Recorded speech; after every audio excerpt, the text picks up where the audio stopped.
How to open a real account on MetaTrader 5. Hello everyone, welcome to another tutorial. In this video, I'm going to show you guys how you can easily create a real account on MetaTrader.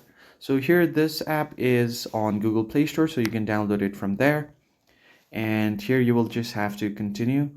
So first, it will ask you to open a demo account, so you just tap on open an account. Now this will give you a demo account that you can use to practice your trading skills.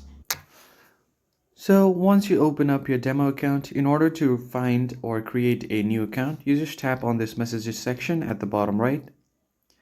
And once you get there, you will have different options like sign in and register. So if you want to register for a new account, you just tap on this big blue register account, button, and it will take you to the login portal.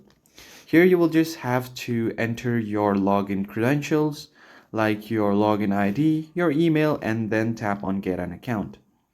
And if you don't want to continue this way, you also have an option to sign in with Google, which will directly connect your Google account to your MetaTrader 5 account. So that's how you can easily create or open a real account on MetaTrader 5. If you found this video helpful, hit the like, share, and subscribe button. I will see you guys on the next video.